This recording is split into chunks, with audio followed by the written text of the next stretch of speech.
रात के करीब 3 बजने वाले थे। चारों तरफ सिर्फ और सिर्फ मौत का सन्नाटा पसरा हुआ था।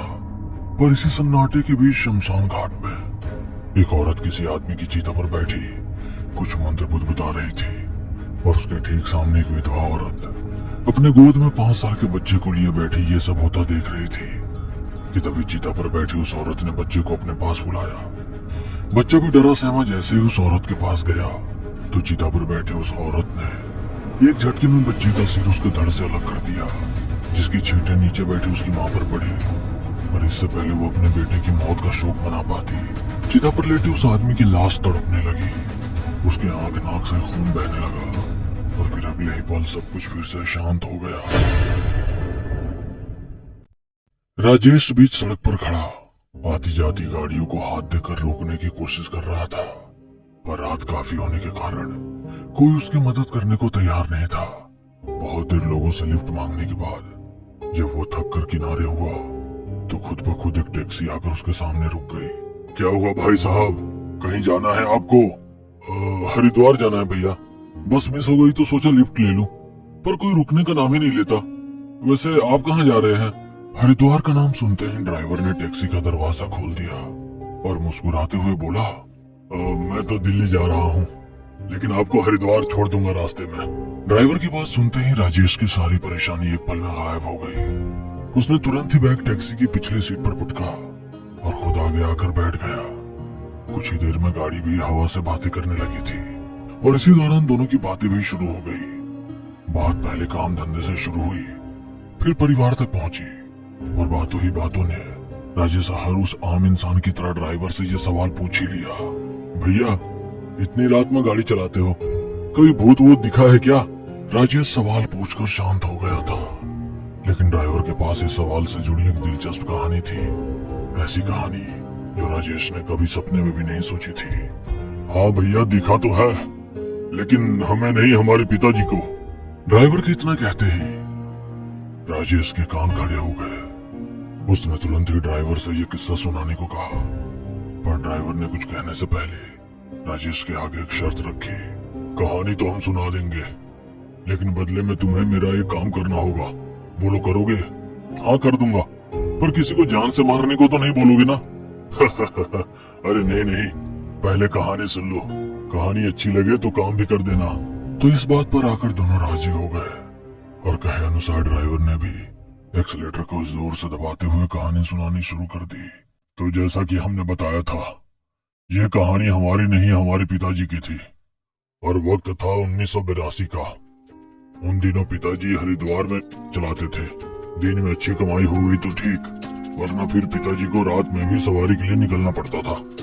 तो ऐसे ही एक रात पिताजी सवारी के लिए चक्कर काट ही रहे थे कि एक बहुत मोटी औरत ने उन्हें हर की पौड़ी नाम की जगह पर जाने के लिए हाथ दिया। पिताजी भी सवारी देखकर रुक गए।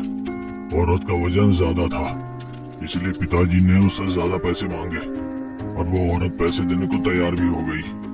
लेकिन हैरानी की बात यह थी कि औरत वास्तव में मोटी तो थी, लेकिन जब पिताजी चला रहे थे तो उन्हें ऐसा लगा जैसे कि रिक्शा खाली ही खींच रहे हैं। उन्होंने पीछे मुड़कर देखा तो मोटी औरत बैठी हुई थी। तभी पिताजी को धीरे धीरे किसी अनहोनी का एहसास होने लगा था, पर बिना कुछ बोले पिताजी उसे हर की पौड़ी ले आए।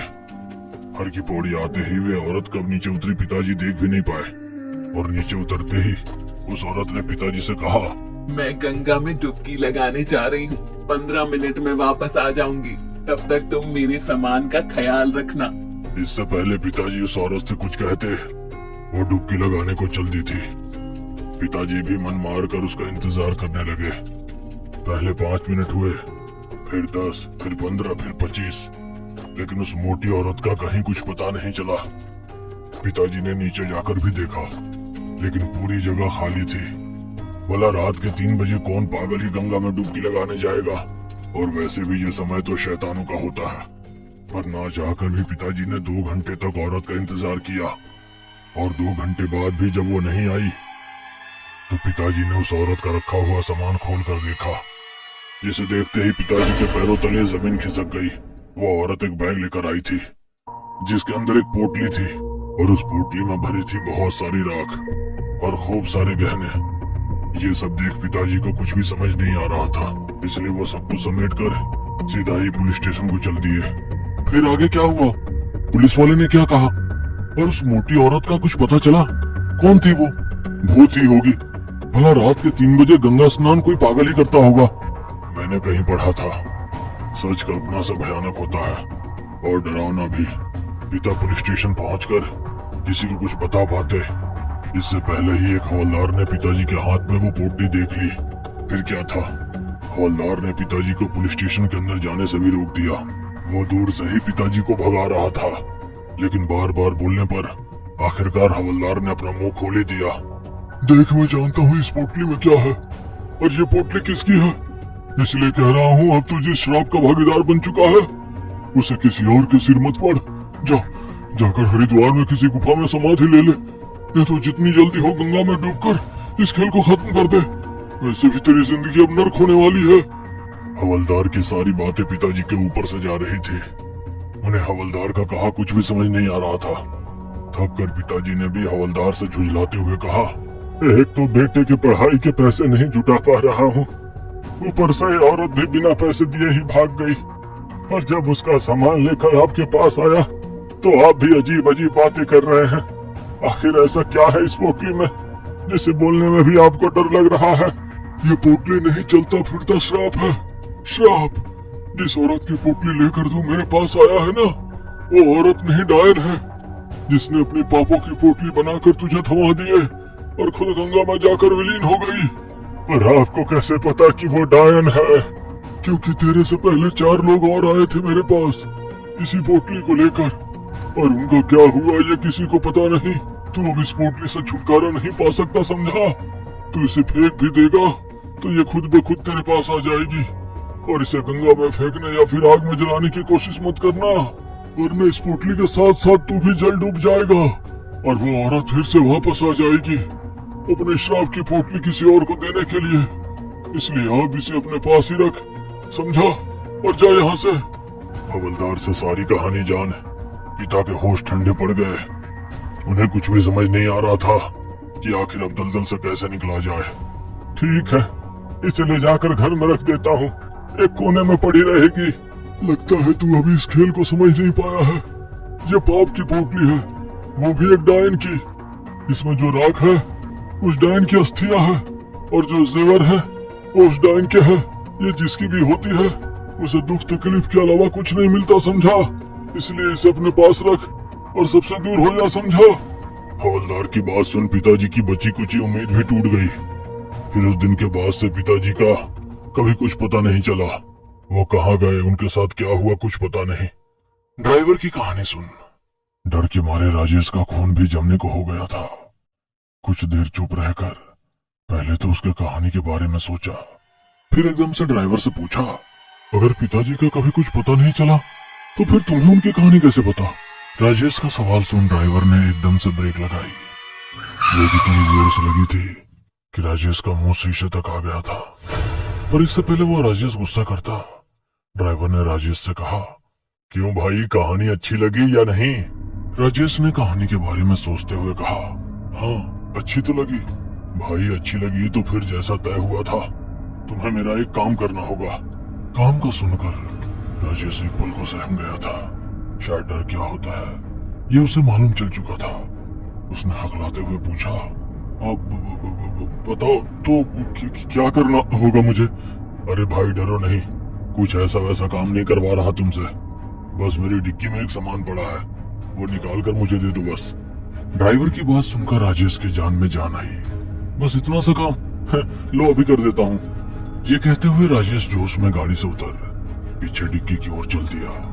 इधर ड्राइवर भी डिक्की खोलने का बटन दबा चुका था, और जैसे ही राजेश ने डिक्की खोली, डर के मारे उसके जिस्म का रोम रोम थर्रा उठा। डिक्की में एक पोटली पड़ी हुई थी, ठीक उसकी आंखों के सामने। ये क्या है? क्या ये वही पोट? राजेश कांपते होठों से बोल रहा था कि तभी उसने देखा कि ड्राइवर उसके सामने बंदूक ताने खड़ा है। ये क्या कर रहे हो तुम? कुछ नया नहीं कर रहा हूँ, एक चक्र है जिसकी जिम्मेदारी अब तुम्हें निभानी है, और भागने या चिल्लाने की कोशिश मत करना, वरना मैं गोली मारने से पहले तुम्हें धमकी नहीं देने वाला। इसलिए जैसा जैसा बोलता हूँ ठीक वैसा वैसा करते जाओ, तुम्हें कुछ नहीं होगा। अब चुपचाप से पोटली उठाओ और नीचे हर की पौड़ी पर चलो, गंगा के पास।